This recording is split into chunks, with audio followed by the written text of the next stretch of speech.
Well, good morning. It is Tuesday morning. What is today? The 11th of April, I guess is what it is. But get out here, this area that we found some birds. Some bird sign. Looks like pretty sure we found a roost tree when you come in here opening day after we got on those birds in a different area and kind of scouted it out and found a bunch of good sign. Late morning, walk around out here. Didn't get any birds firing off, but there was real fresh, like they'd been in there that morning, scratching around, and a lot of drop-ins in a couple of spots there. So we're pretty sure we found like a roost area up on this little knob. So that's where I'm at right now.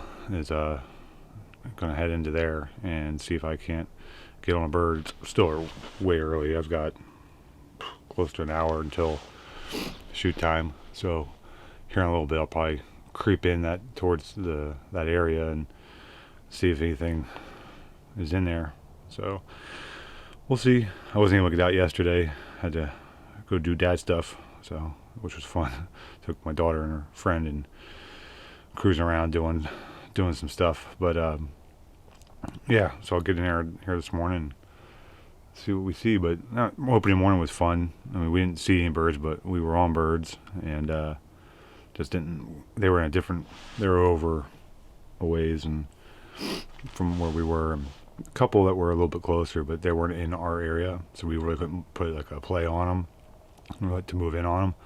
We were trying to call them over, but they just didn't want to play. So we'll see what happens this morning. So stick around. Hopefully we get some good action here.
Well, that hurts. 647. And it's called two toms in, two longbeards. Came in on a string. I heard them from way over there. I just kept moving, listening to them. And as I got closer to where they were, I knew they were on the other side of this little ravine here. Set up on this side, thinking that they're probably going to come this way anyway, because there's tons of sign over here on this side, tons of scratching. This is where we'd seen that sign the other day on opening day. Oh, man. Oh, I screwed that up. That was my fault. I moved and they saw it. God dang. But they came up right where I thought they'd come up, and they came on a string, and they were beelining for those decoys. As soon as they came up over that hill and saw them, they went into, both of them went into full strut. I'm not sure if I think that's what I was trying to get the camera on them. I don't know if I did, but I think that screwed it up. Terminal game calls. I'm not real good with this pot call. I don't think I have it scratched up just right, but the old diaphragm call. Pulled them in on a string. It was funny, like, well, I could hear them coming. I'm coming right up the hill here. When they got down in the bottom, they shut up. And they came right up the hill. I could hear them coming right over here to my left. And then they saw those decoys when they got up over the crest here, and just whoop, right up to them. But they stopped right here in front of me where this branch is, which is, I mean, good cover for me. I need them to go right here. I should have shot right over here, but there is a bunch of brush, so I don't know. It might have been just fine. But I took a little 30-yard poke at them as they tried to turn away. Not a good shot, obviously. Man, this close. Called them in on a string. That's the first time I've ever called in a tom like that. I've caught a couple that have come in until like no more than like 60 yards, or no less than 60 yards, I should say. But calling in like that, I mean, I had them at 20 yards right there. If they'd just gone a little bit closer to the decoy, those G&H decoys, and as soon as they saw them, beeline. Damn it. Win some, you lose some. I keep seeming to lose them. Dang it. That was a dead bird, man. Patience. Patience, patience, patience. So you can see my setup here. These are that 3-pack G&H set I have, and 2 hens and Jake.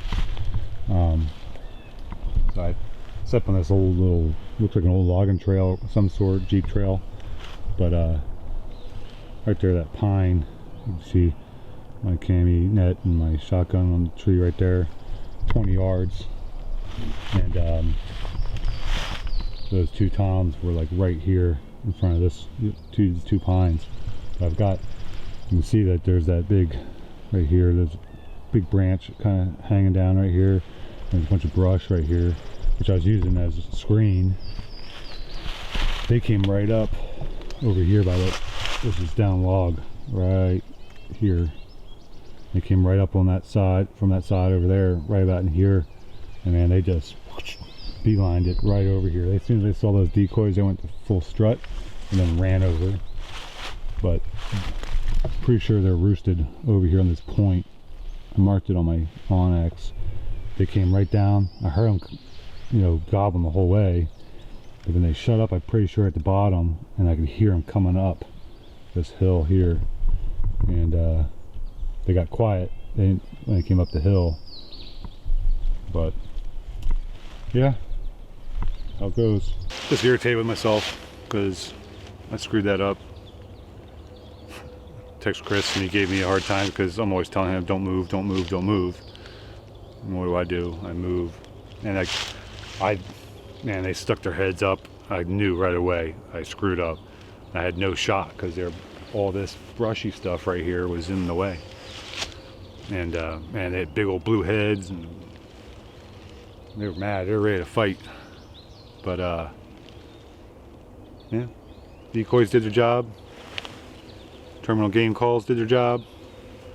I did not do my job. But more lessons learned. This worked out pretty good though this morning. So I mean, at least I know they're in here. We found that sign the other day, 2 days ago, and then I heard them on the roost. I was creeping in. We thought there was a roost back here. Obviously, it's not. I was just creeping in a little bit at a time, and then listening. Gave a couple calls as it got closer to daylight, and nothing. And then in the distance, I heard some gobbles. So I just started kind of beelining it this way, and then listening, and hear them gobble closer and closer and closer. So I got over here on this before he drops down this ravine, and I heard them, and I was like, "Yep, they're on the other side." I didn't want to try and go down and up on them because I knew they're getting ready to pitch down probably. That's what I was thinking. So and I know they're coming over here because there's tons of scratching over here. So there's birds that have been in this area a lot. So I figured I'd just set up on this side and see if I can pull them over, and I did on a string. At any rate, I'm gonna pack this up and see if I can't locate some more birds and then head home. I can't really stay out too late. Got a billion things to get done the next few days. Got my retirement ceremony on Friday. So today's Tuesday? Yeah. Mother-in-law comes in tomorrow. We got family and stuff coming in on Thursday. So I gotta finish getting things done around the house, and I got some other stuff to do. Thursday I gotta go get my hair cut and get this whole thing cut off. And then we're all done with that whole Marine Corps thing. It's kind of weird. Keep thinking I'm going to come off a leave and go back to work, but at any rate, there you have it. Hopefully I can locate some more birds and you'll see me again. But if not, thanks for watching me once again for the second year in a row with, because I screwed up like I did last year. Go back and watch that episode from last year where I had a group of jakes come in, screwed up. But this would have been awesome. My first bird, being a long bird, calling them in the way I did. So thanks for watching. Make sure to reach down, hit that subscribe button, leave a bunch of comments about how much of a ding dong I am, and come back and watch us again. See ya.